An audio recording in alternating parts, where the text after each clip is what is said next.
Hey YouTube, Peterbilt Knife Guy. Today I'm going to be doing a comparison between a large chopping knife and a small camp hatchet. In almost every freaking video that I post, there's some asshat in there who says that, you know, when I'm showing the chopping abilities of like a big knife like this or my Schwab von Tempsky, you know, is like, there's always some guy in there who goes, "Oh, if I was gonna chop, I'd just bring an axe with me, cause I'm a freaking moron." You know, sorry, crack myself up sometimes.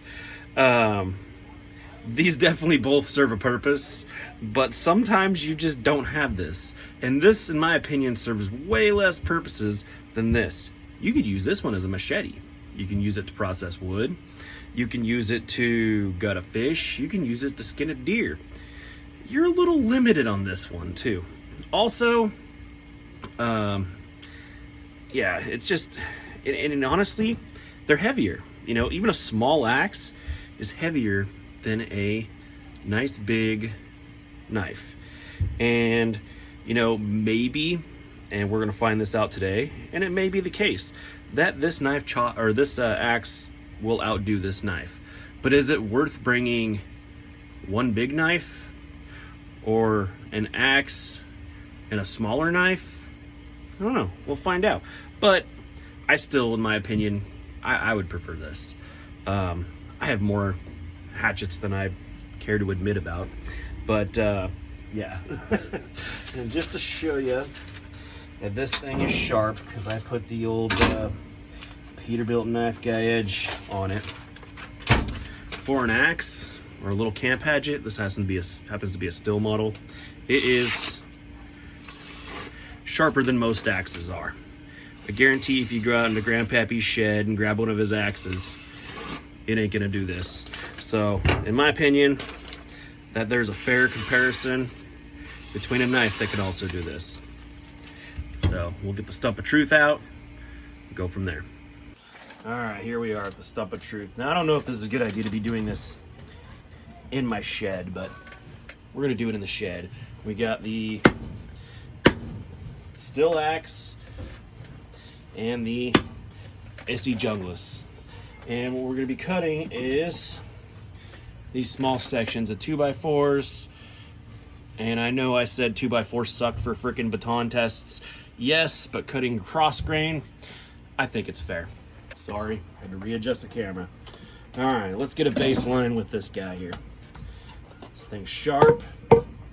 Let's see how many cuts it takes to get through this here 2x4.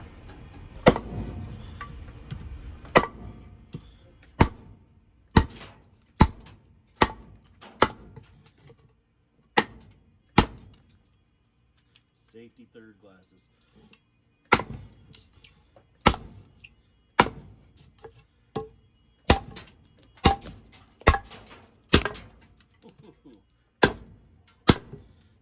Alright, I don't even know what that is. I'll do it in the camera. Or I'll show it in the video, but that just didn't seem that good to me. Let's cut this guy down.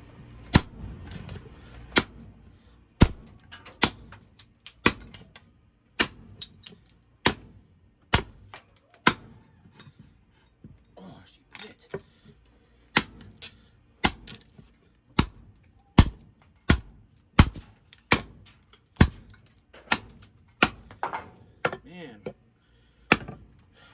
about the same effort, it wasn't, I'm gonna go back and look at the video and see how many chops I did. Okay, so I watched the video. I did 18 chops with this guy, and I did 19 with this one. 18 chops, 19 chops. That kind of proves my point right there. Will an SE Junglist out chop or keep up with a freaking axe, which is way more handle heavy? I mean, and it does not like it has a thick grind either. It has a very, very thin grind. I mean, behind the edge is only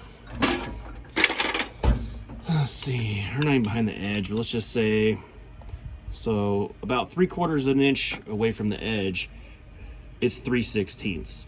So I mean, it's an axe or a hatchet, don't get me wrong, but it's not like I'm using a freaking splitting maul. This thing's meant to be slicey, and it is slicey. It's a good axe, but this thing is a wood processing monster.